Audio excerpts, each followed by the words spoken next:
Halo, perkenalkan nama saya Kauri Azahra dari kelas 12G yang akan menjelaskan materi tentang kaidah usul fikih, yaitu kaidah mujmal dan kaidah mubayyan. Video ini dibuat untuk memenuhi tugas mata pelajaran fikih tahun ajaran 2025-2026.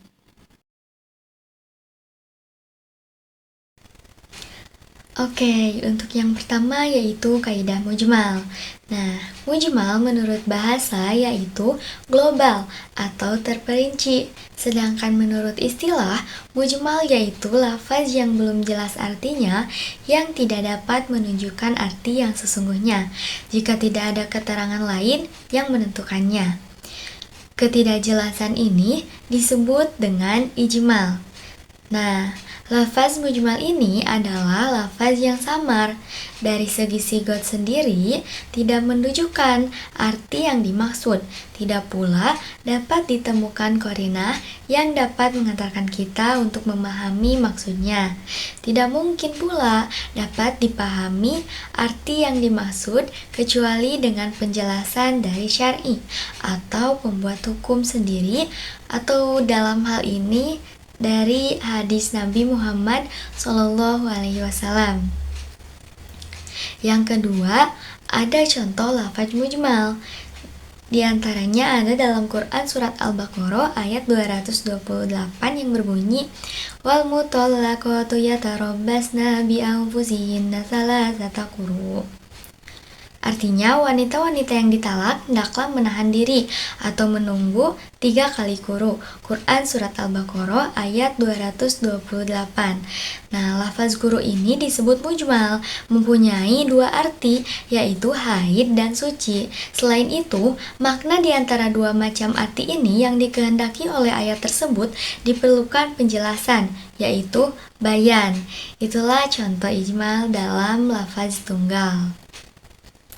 Yang selanjutnya ada sebab-sebab adanya mujmal. Yang pertama, dikarenakan ada kata-kata tunggal. Contohnya, yang pertama ada isim atau kata quru dengan pengertian suci ataupun datang bulan. Yang kedua, ada fi'il atau kata kerja. Contohnya qala dengan pengertian berkata ataupun tidur siang. Yang ketiga ada huruf wa yang menunjukkan huruf athof. Yang keempat ada huruf ilah yang menunjukkan gaya atau ma berserta berarti beserta. Yang kedua ada karena susunan kata-kata atau jumlah atau tarkib. Ayyafuna aw yarfu walladhi biyadihi uqdan nikah. Memaafkan atau dimaafkan oleh orang yang memegang ikatan nikah. Quran Surat Al-Baqarah ayat 237. Yang ketiga, termasuk mujmal ialah apabila lafaz asing yang ditafsirkan oleh nas itu sendiri dengan arti yang khusus seperti lafaz al-qari'ah. Yang keempat, ada hukum lafaz mujmal. Hukum mujmal adalah tawakuf atau ditunda, ditangguhkan sampai atau terdapat bayan atau penjelasan. Untuk materi yang kedua yaitu mubayyan. Nah, mubayyan ini sendiri menurut bahasa artinya penjelasan. Sedangkan menurut istilah, bayan adalah mengeluarkan sesuatu dari tempat yang sulit ke tempat yang jelas. Jadi, bayan adalah suatu lafaz yang jelas maksudnya tanpa memerlukan penjelasan. Yang kedua ada macam-macam bayan.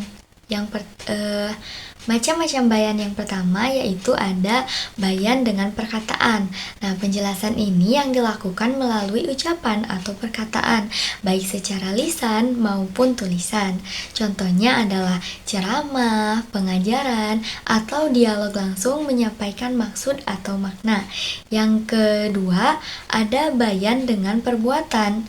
Di sini, penjelasan yang dilakukan melalui tindakan atau perbuatan. Ini biasanya dilakukan untuk memberikan contoh langsung bagaimana sesuatu harus dilakukan. Contohnya, Rasulullah SAW mencontohkan tata cara sholat, wudhu, dan ibadah lainnya. Yang ketiga ada bayan dengan isyarat. Penjelasan yang diberikan melalui gerakan atau tanda tertentu tanpa menggunakan kata-kata. Contohnya adalah isyarat Rasulullah SAW kepada para sahabat dalam beberapa peristiwa, seperti menunjuk arah kiblat dengan tangan. Yang keempat, ada bayan dengan meninggalkan sesuatu, di mana penjelasan yang ditunjukkan dengan cara tidak melakukan sesuatu untuk memberi pemahaman bahwa hal tersebut tidak dianjurkan atau tidak dibolehkan.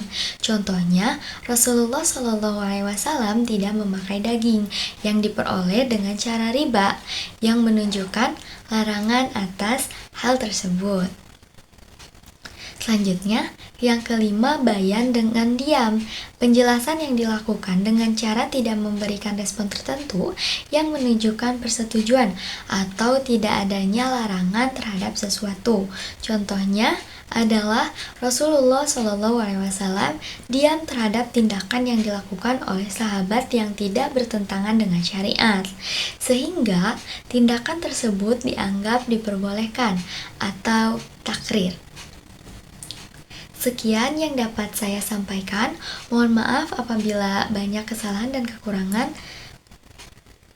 Terima kasih. Wassalamualaikum warahmatullahi wabarakatuh.